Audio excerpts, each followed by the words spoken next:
mudanayaal iyo marweyn inaynu ka tashano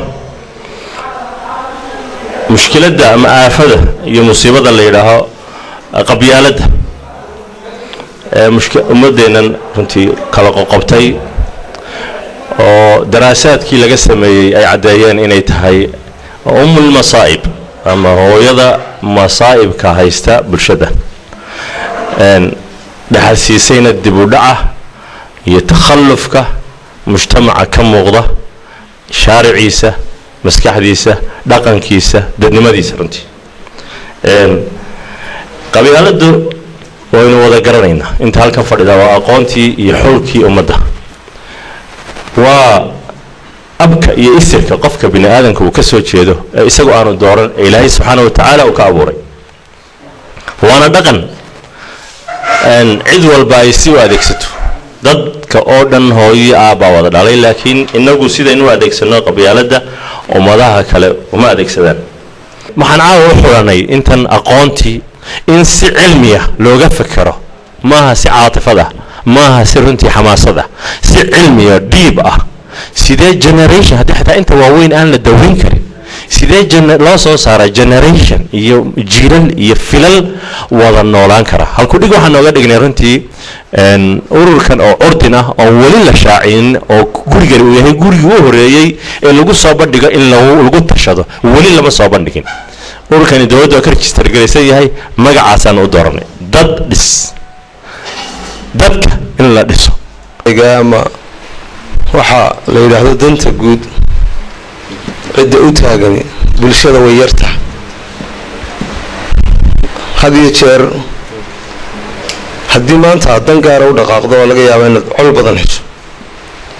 laakiin haddaad damacdo inaad u dhaqaaqdo dan wax dadkoo dhan ka dhexeeyo qof gaar oo dan ugu jirta aanu jirin waqtiga maanta aynu joogno waxa suurtagal ah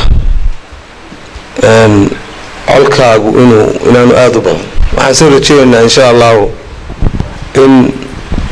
barnaamijkan aynu u helo kaabayaal fara badan iyo ummad badan oo awalba dhegta taagnayd inaanu u helo waa muhiim qabyaaladda horta waxaynu isla qaadanaynaa in cidna la weydiinayna ka wada hadlayna qabyaaladdu caafimaadkiisa ma aha qabyaaladdu waa waxa ugu xun wax la sameeyo wax walba iyada ku gelinaysa oo dambiyada kale oo iyada kula gelinaysa taas waa taa hadda waxa meesha taala marka la doonayo wax laga qabto maxaa keenaya horta qofku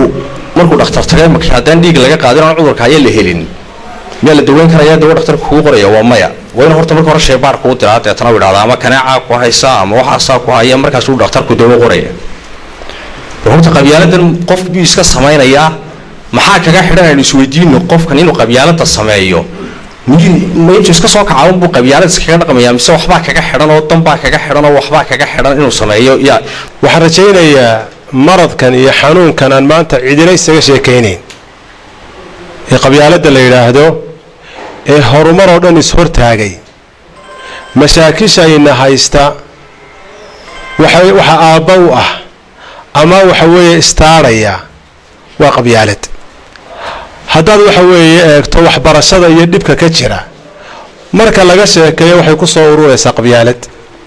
caafimaadka haddii laga sheekeeyo iyo dhibka ka jira caafimaadka waxay ku soo ururaysaa qabyaalad haddii laga sheekeeyo umuuraha kale ijtimaaciga mid walba waxa hortaagan horumarka hortaagan waa qabyaaladda waa ummul khabaa'ith oran lahaa curriculumka ama cilmiga dugsiyada hoose lagu dhigto ha lagu daro